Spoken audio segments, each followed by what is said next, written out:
Namaste everyone. Let's start our class with some prayers. Om Guru Brahma, Guru Vishnu, Guru Devo Maheshwara, Guru Sakshat Parbrahma, Tasmai Shri Guruve Namaha. Om Bhu Bhuvaswaha, Tatsavitra Bhargo Devasya Dhimahi, Dhiyo Yo Nah Prachodayat. Asto ma satgamya, tamso ma jyotirgamya, mrityurma amritam gamya. Om sehna vavtu sehno bhunaktu saviryam karvavagi, tejasvi navadhitamastu ma vidvishavahi. Om shanti shanti shanti. For the last few weeks, we have been studying the Prashnopanishad, and we are towards the end of this beautiful Upanishad. We have learned a lot from it. And we are on the 6th chapter. There are altogether 6 chapters because there are 6 students who went to Rishi Piplad and they asked some questions. So each student asked one question. And this last question is about Om. Om. And let's see how he's asking this question. There's a deep message in the question itself. So Sukesha, son of Bhardwaj, questioned him, "O Bhagwan, the prince of Koshal Hiranyabh once came to me and questioned, O Bhardwaj, do you know the Purusha of 16 parts? I said to the youth, I do not know him. If I knew him, why should I not tell you? He who tells that which is not true is dried up, verily, root, stem, and branch. Therefore, I dare not utter falsehood."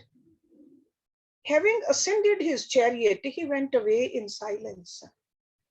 That I ask you, where is that Purusha located? So Purush means Atma. So whatever we know, we should tell people. We should share the knowledge.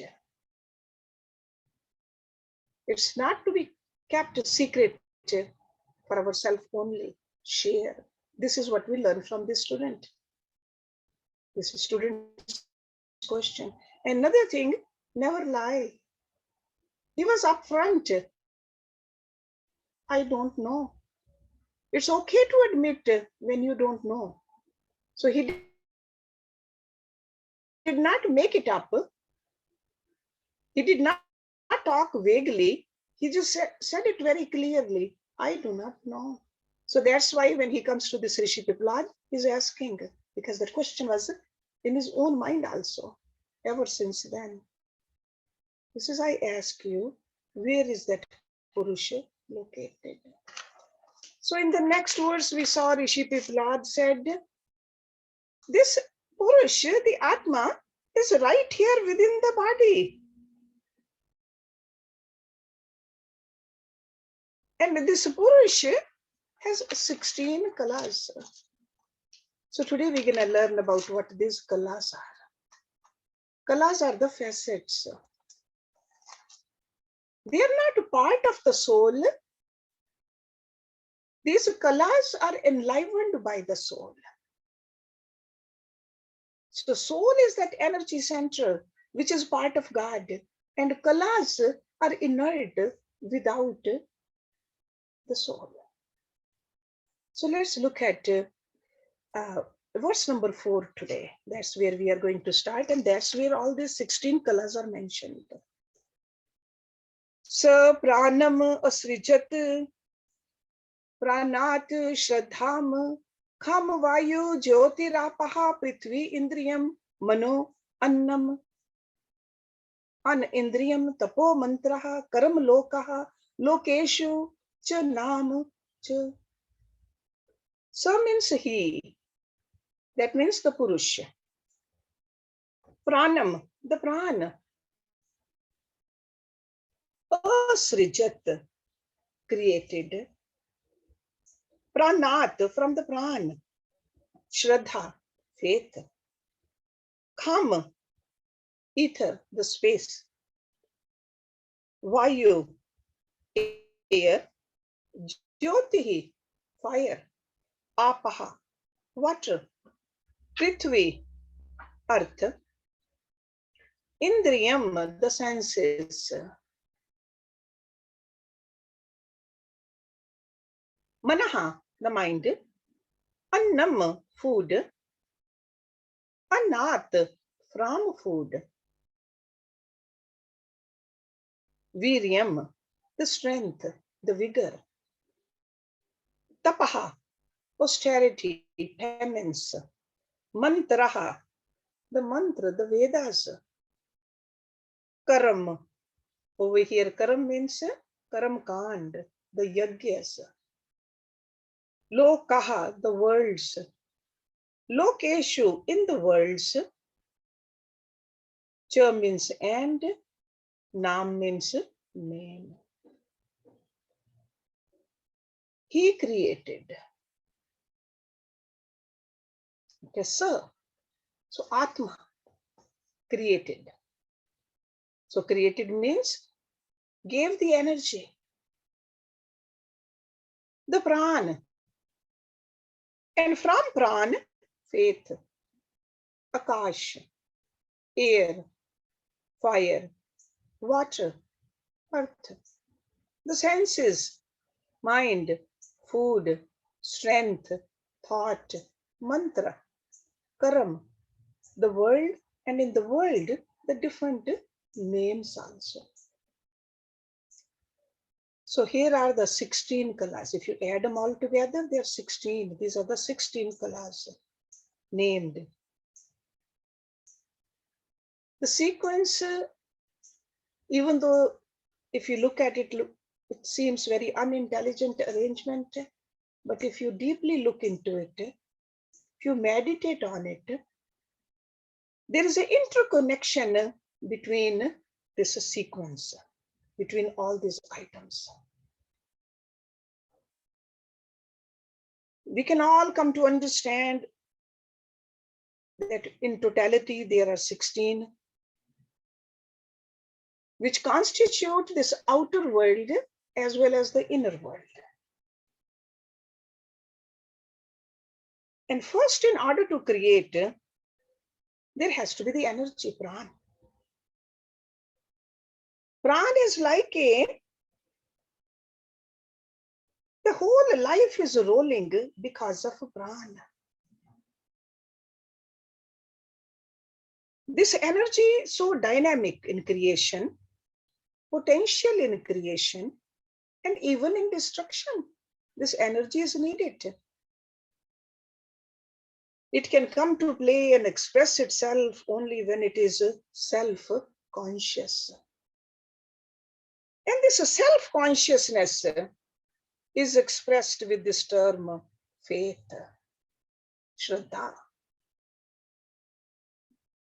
The Pran by itself can neither create nor manifest. But faith is needed. So after the Pran comes a faith, faith in itself. That's where the potential strength is gained, faith. We can see that faith in ourselves. When we have faith in ourselves, we can move the mountains. Faith. So after the energy, the faith was needed. And when this conscious energy comes into play, first in the concept was born the Akash, the space. And then right after that, the four other great elements: air, fire, water, and earth. So these are 5 macrocosmic elements.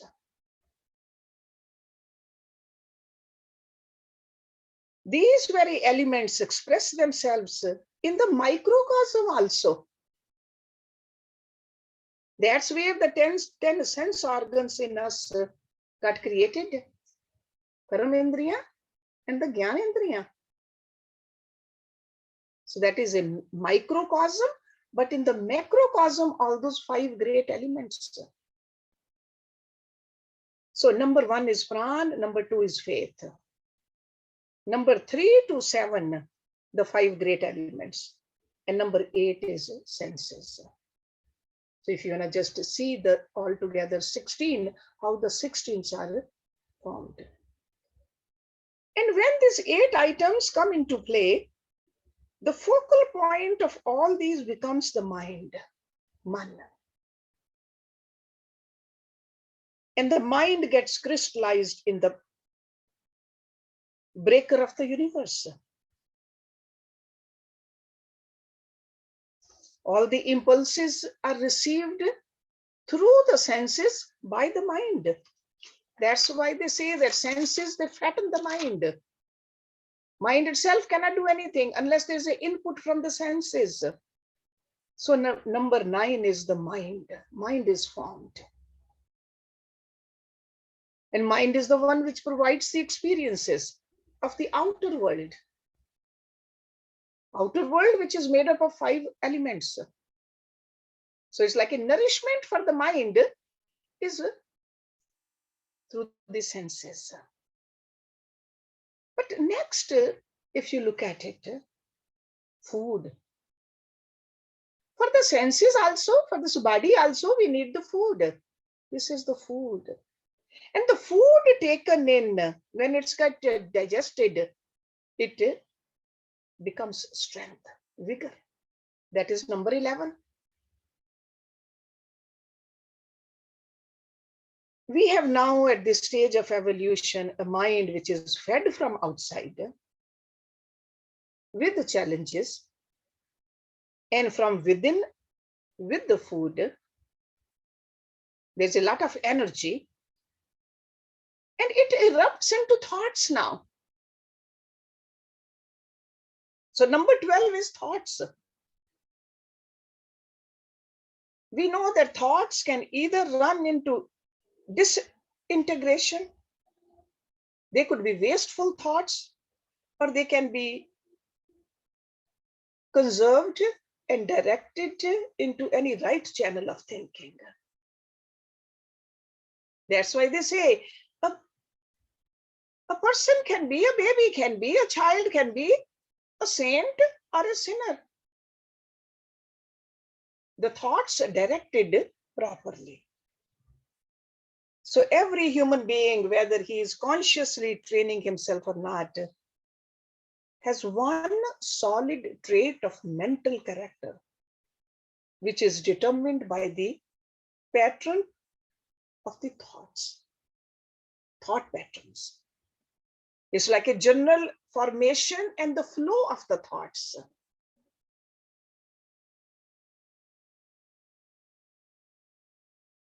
And that's why the Vedic seers, they gave us the mantra so that we can conserve our thoughts, direct them towards the right goal, mantra. And that is called a manana shakti also. And that is number 13, mantra. So thoughts in a chosen line consistently for a long time. Mantra. Mantras are generally translated as mystic words. Our 4 Vedas are full of mantras. We need to learn them, repeat them, recite them sincerely, intelligently, consistently. That's how we raise ourselves to a higher planes of consciousness and vision. Mantra.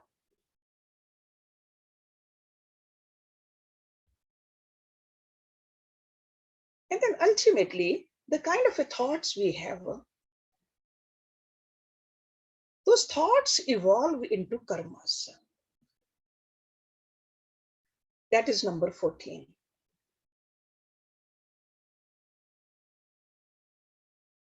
And as the karam certainly is the world, we create this world according to our karmas. Because this is the result of our activities. Because if our thoughts are tamasic, then our karmas will be tamasic too. If our thoughts are rajasic, our karmas will be rajasic.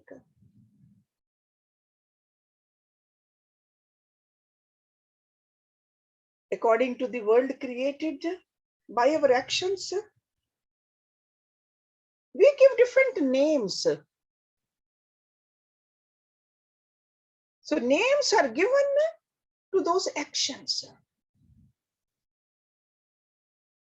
Whether we do a criminal act or a saintly act, names are given.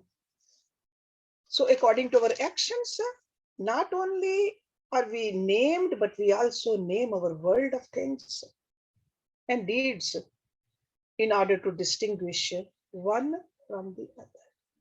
Names.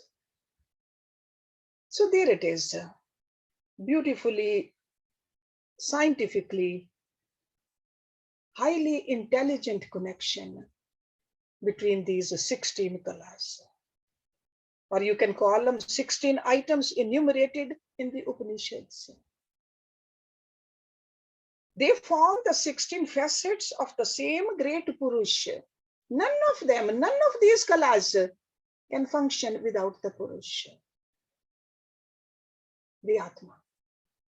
No karam, no mind, no faith, no prana. They all need the energy from the Atma. So from the Purush to the Kalas is a direction of the seeming fall from the infinite to the finite. So Purush is infinite. Just like last time I gave you the analogy, there is a moon. And the Kalas are, when we see moon, only a part of the moon. So when we see only one of the Kalas, that is finite. Infinite is only the Atma, the soul, the Purush. And in the following mantra, I think I've been asked to repeat these 16. Okay, it starts out Pran, then Shraddha, faith, Akash, air, fire, water, earth. These are the 5 elements. Akash, the space, air, fire, water, earth. The senses, mind, food, strength, thought, mantra, karam, the world, and the names. So these are 16. So we'll see that in the next mantra, we have been given the idea of how a person who turns away from his own confusing world starts on the self-discovery through discrimination and detachment can drop off the kalas. Because when we get attached to the kalas, we are not connected with the infinite. So through discrimination, this is the reason we need to know what kalas are. Not to get attached to them, but ultimately develop our discrimination so that we can drop off the kalas and get to know who we are. We want to know our real nature, our essence, who we are. So we'll see that in the next verse. And on reaching this destination, a person realizes and discovers that he is none other than the Purusha and never had the kalas. Seems like we have the kalas, but we really don't have the kalas. When we know the full moon, then all those parts of the moon in all those nights, they were not there. It was always a full moon. We just think that it's a half moon or a quarter moon, or just a little slither of the moon. It's always a full moon. So this is where he's taking us. And that's why this Rishi Piplad, even though the question seems like a simple, where is Purush? Purush is here. But he is giving us, he's going through such a pain to explain to us that kalas are delusory. And we get attached to kalas so much, whether it's a thoughts, or whether it's a name, or whether our strength, and we just forget the real us. So here the kalas are described, in and through them we are provided with the glimpses of the eternal Purusha. Glimpses. And let's look at in the next verse how he is advising us to reach the Purusha by transcending all the kalas. All the kalas. So it's good to know first what we are letting go. Because most of the times we don't even know what we need to let go. Let's look at verse number 5. स यथेमः नद्यः स्यन्दमानः समुद्रायनः समुद्रं प्राप्य अस्तं गच्छन्ति भिद्येते तासां नाम रूपे समुद्रम् इति एव प्रोच्यते एवम् अस्य हे परिद्रष्टु इमः षोडशकला पुरुषायनः पुरुषः प्राप्य अस्तं गच्छन्ति भिद्येते तासां नाम रूपे पुरुष इति एव प्रोच्यते सम एषो अकलो अमृतो भवति तदेश श्लोकः.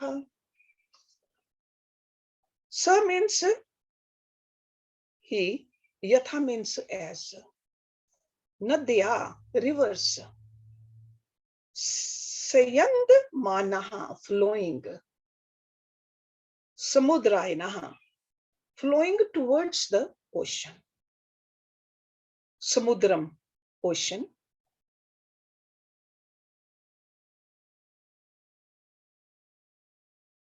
prapya having reached,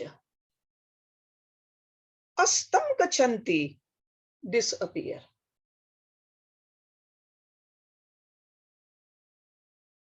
bhidyete are obliterated, bhedana, okay, bhidyete.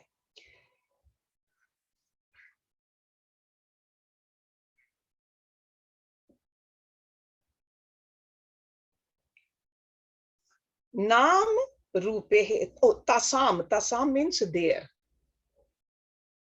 Nam rupe, the names and form. Nam is the name, rup is the form.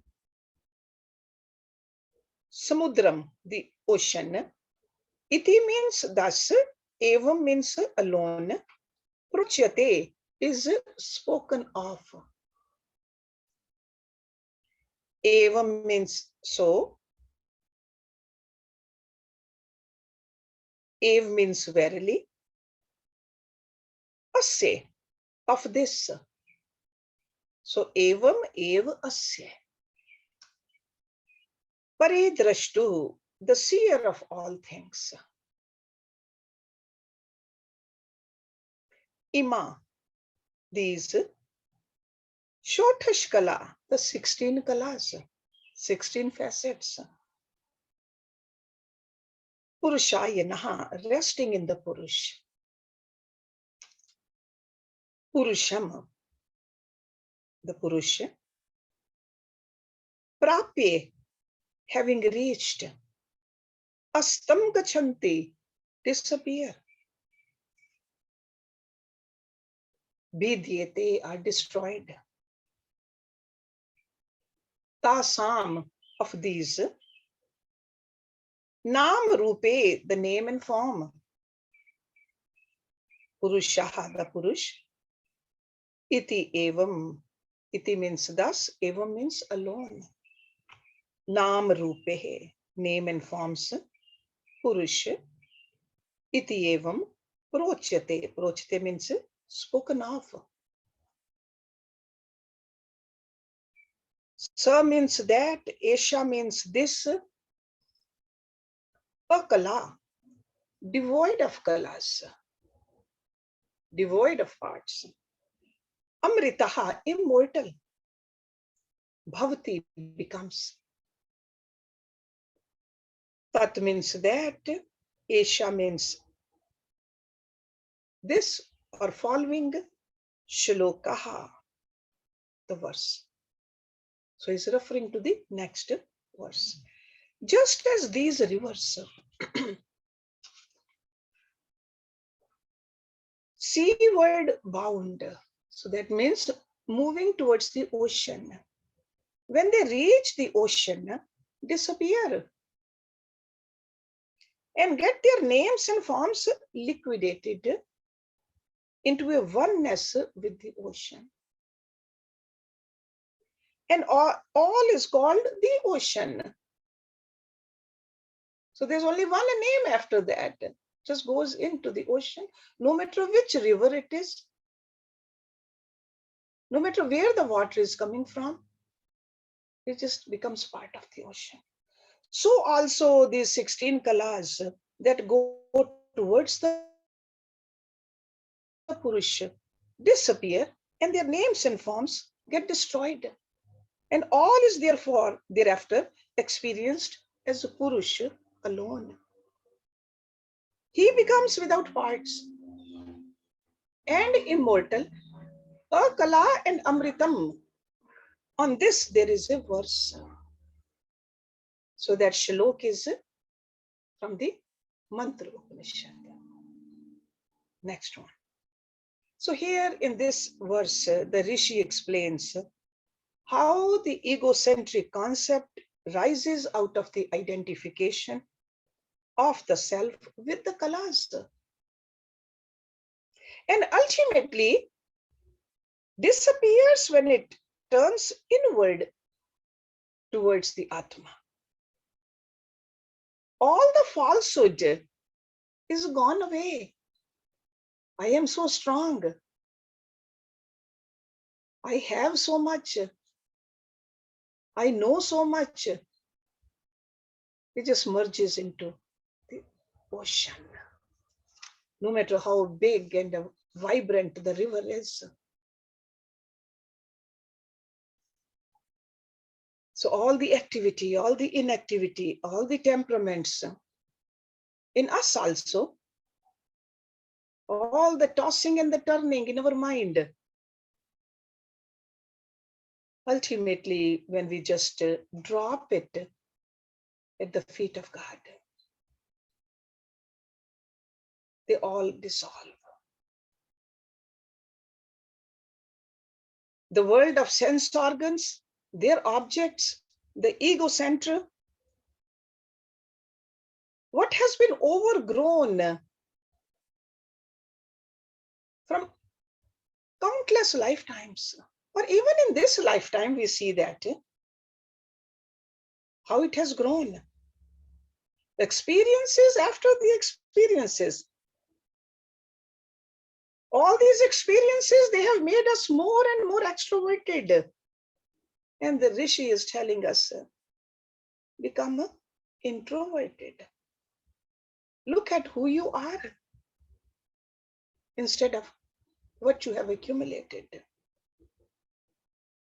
Otherwise, we just stay entangled. So he is teaching us how to become disentangled from all these preoccupations with the worlds of the body, mind, intellect. We got to learn how to dissolve it.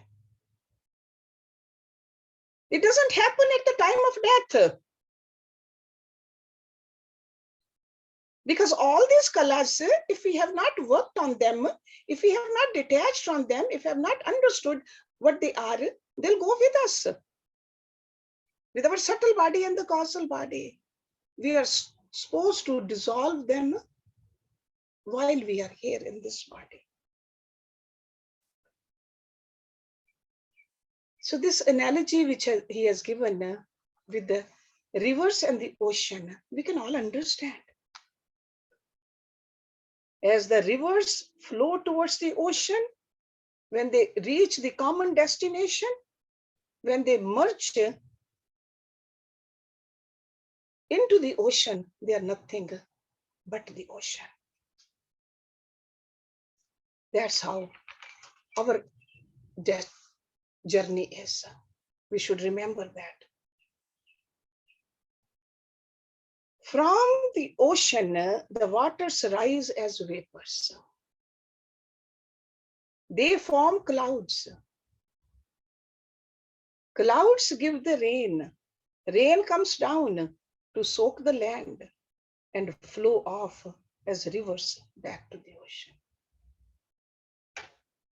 And they become merged with it. That's how they regain their true nature. The same way from the Purusha rise the ego center, flowing through the 16 different kalas, come back to the source of all energy, dynamism, and life to become merged there into the homogeneous whole. Purnam ada, purnam idam, purnat, purnam udachyate.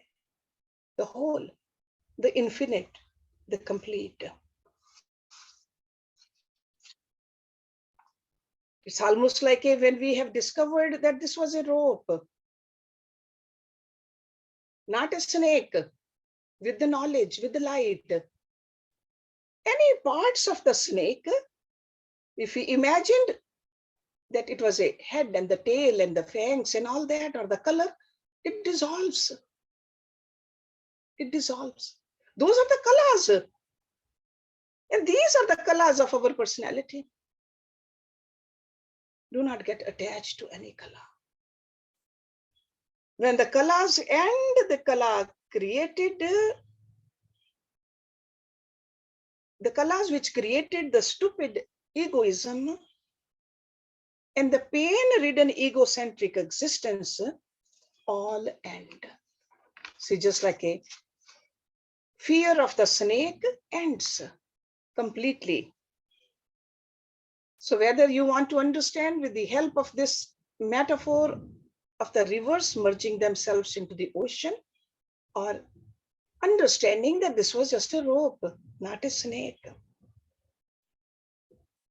Now a person may ask, why should we turn inward?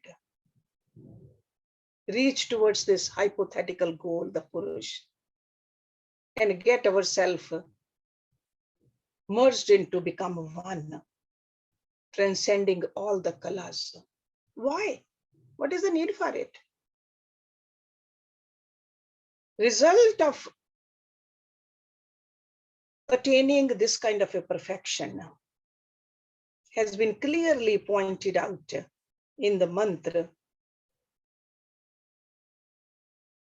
In this mantra itself, actually, he says he becomes the partless, kalaless, akala, whole, and he becomes immortal. That's the reason we need to merge. That's the reason we need to drop it all off. Because as long as we have the parts, we stay disintegrated. So mortality, we have already seen, is the destiny of the finite. Mortality. That's why it's called a mortal world. As long as we identify ourselves with the matter, we are experiencing the death produced by the change. Because in this mortal world, there is constant change.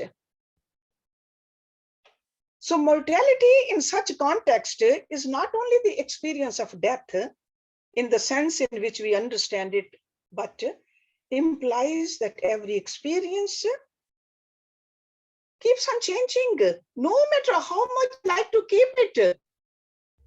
We like to hold on to it, but we really can't. That is the experience, that is the expression of the finitude. And our real nature is infinite. So it does not suit us We are whole. We are complete. We are blissful. And nothing other than ourselves can give us the bliss. Momentarily, sure, we meet somebody, we go somewhere, we feel happy. But that is again finite. Our real nature is infinite. So this is the reason we need to learn to drop off the colors. Drop off. So the statement of the Rishi, he says, I'm going to quote this Vedic mantra, which is relevant to this message. Let's look at verse number 6. Ara iv rathnabho kala yasmin pratishtita tam vedyam purusham vedyatha ma vo mrityuhu parivyatho iti. Ara means spokes. Iv means like. Rathnabho, the navel of the chariot. Rathnabho. Kala, the kalas. Yasmin, in whom pratishtata, are established. Tam means that. Vedyam means worth knowing. Purusham, the Purush. Ved, know. Yatha, so that.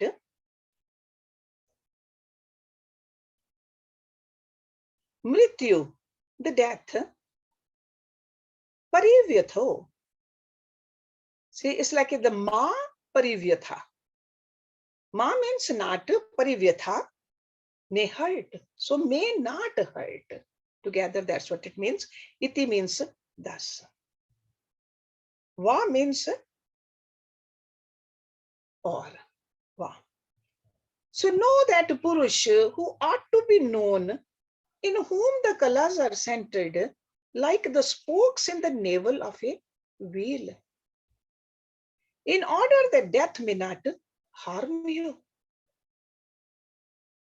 So the dependence of the kalas upon the Purusha cannot be more fully and beautifully described than it's done here. So he is telling us that they are connected to the central hub of the wheel. The Purusha is like a hub, it's like a center. So as the spokes of a wheel are connected to its central navel. So the rim of a wheel gains its strength and capacity when it's supported by the spokes which are rising from the hub. We are all familiar with that wheel, how it looks like. So the efficiency of the spokes depends entirely upon their tension, how they are connected. They are held firmly together at the center of the wheel by the hub. So the energy, what he is saying, is coming from the soul, the Purush, the Atma. That is the hub. If the hub does not exist, the spokes must lose their tension. And soon the very rim of the wheel must get crooked, ultimately collapse. So in the core of us, the individual is the Purusha, core. And out of the center of all efficiency in life diverge the 16 kalas. Those are the spokes. They extend out to the very peripheral rim of the entire cosmos. So very scientifically, this Upanishad is trying to explain it to us. This wheel of life, it's called a wheel of life, which constitute the world of objects centered around the life spark, which is the central hub. To play on the rim of life without understanding the place of the hub in it is to ignore the reality and run after the shadow only. That's why we get tired. We feel purposeless because we never paid attention to the center, the essence, who we are. In our life, we refuse to come to the excel. That means to surrender to God. God is the excel, but always we just love the circumference.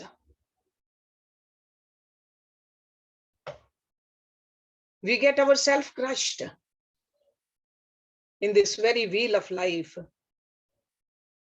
We want security, but we don't know where the security is. This is what he's telling us with these verses. Let's look at verse number 7. Tan hi uvach etat ev aham tat param brahm ved na ataha param asti iti. Tan means to them.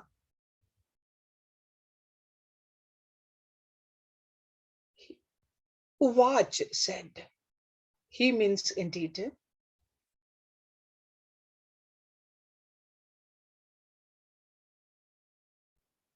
Etat, this. Ev, indeed. Aham, I. Tat, param.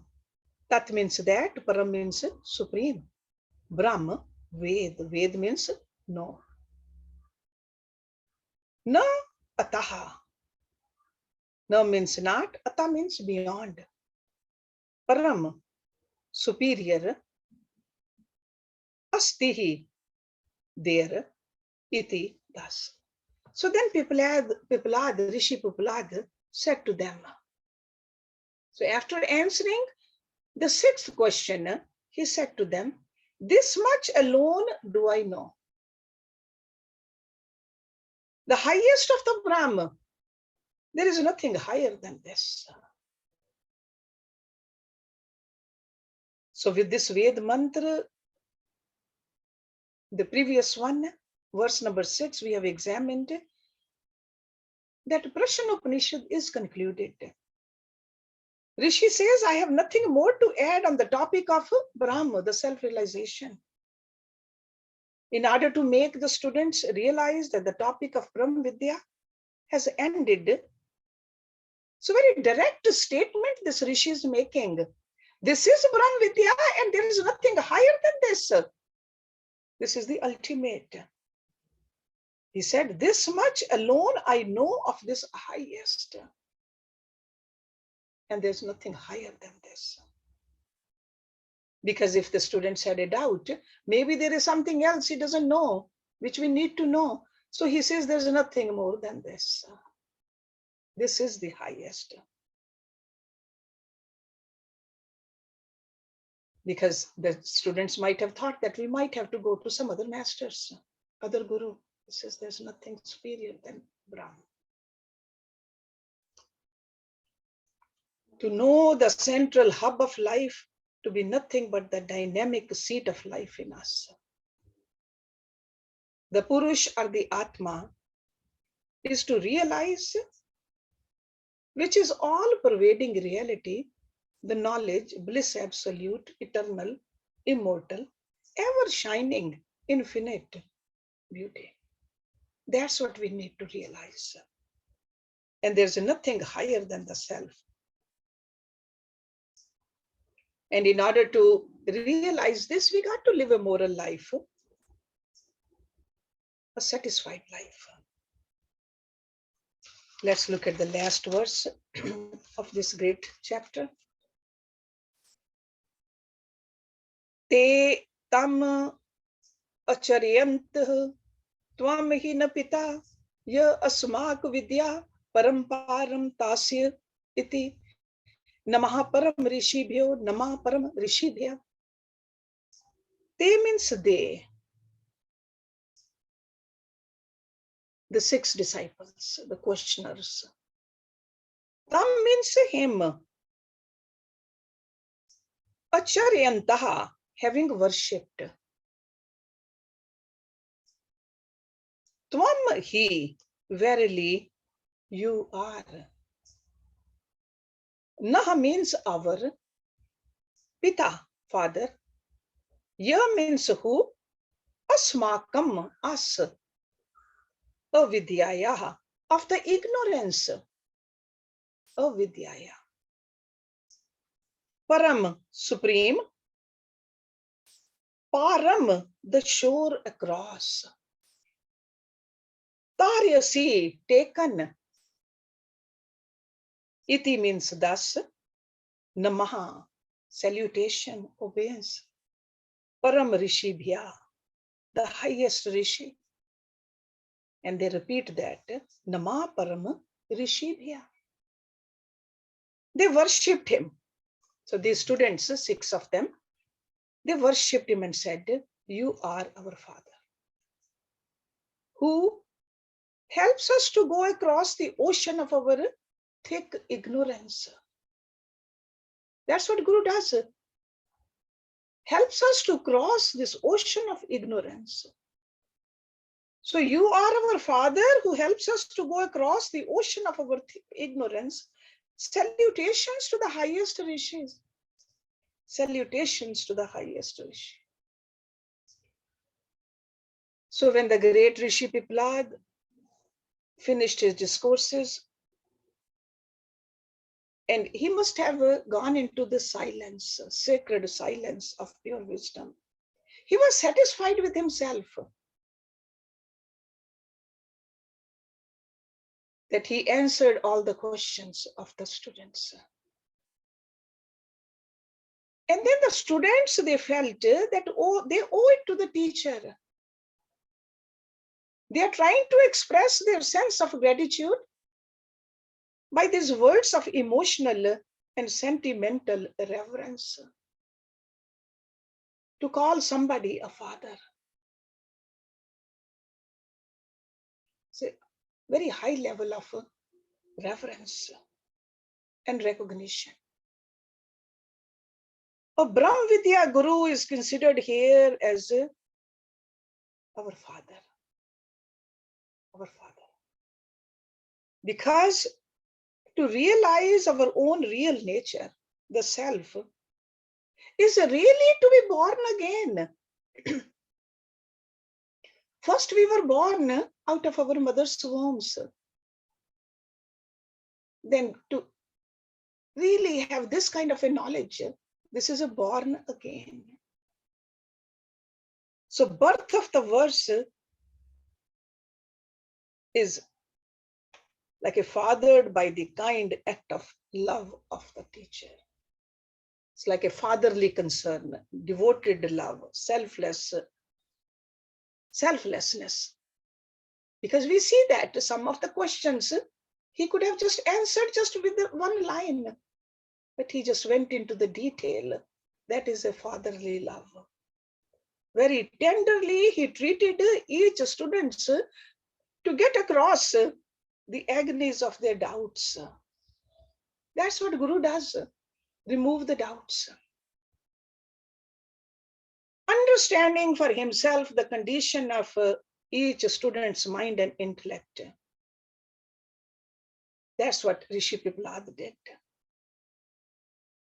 Like a father, nursed and nourished these students, young students' inner personalities. He made their intellect subtle enough, sensitive enough, so that they can grapple with, absorb, and digest fully the highest truth. That's what he did. So the 6 students are crying together in one voice of love. You are our father. It's a very fitting conclusion. We can see the feelings of these students. A pure spirit of gratitude and a sense of indebtedness, sentiments which exploded from these 6 students of extreme self-control. We saw that in the beginning. For 1 year, they stayed there. They controlled themselves. They did the tapasya. The Rishi wanted them to have a superhuman intellectual balance. Only then they would have understood it. And he took them through all this rigorous practice, the sadhana. So our own salutations to these rishis.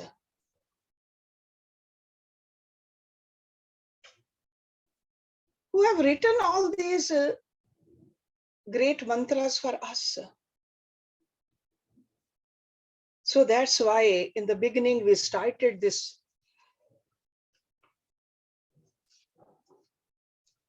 Upanishad with this mantra. Let's recite this mantra again. Om Bhadram Karnebhi Shinuyam Deva Bhadram Pashyem Akshvi Jatraha Sthire Ange Tushtvam Satnubhi Vyashem Devhitam Yadayu Swasti na Indroho Vrid Sharvaha Swasti na Pusha Vishwadevaha Swasti na Taksho Ashtinemi Swasti no Shtetirtadatu. Om Shanti Shanti Shanti. We have already gone through the detail of this mantra. So this was a peace mantra, which really means Om. With our ears, what is auspicious may we hear. Om Bhadram Karne Bhi Shrinuyam Deva. Oh gods, with our eyes may we see what is auspicious. Oh, you worshipful one, may we who sing praises to you enjoy the life allotted to us by the gods with strong limbs and body. May the far-famed Indra grant us welfare. May the great sustainers, the Vishwadevas, grant us welfare. May the son of the chariot of unchecked wheels grant us welfare. May the Lord of speech grant us welfare. So this particular verse is from Rig Veda. And then later on, it has come again in the Upanishads of the Samveda also. So I wanted to end the class the way we started this great Upanishad. Om Purnamada Purnamidam Purnat Purnamudachyate Purnasya Purnamadaya Purnameva Visheshyate. Om Shanti Shanti Shanti Om. Thank you very much.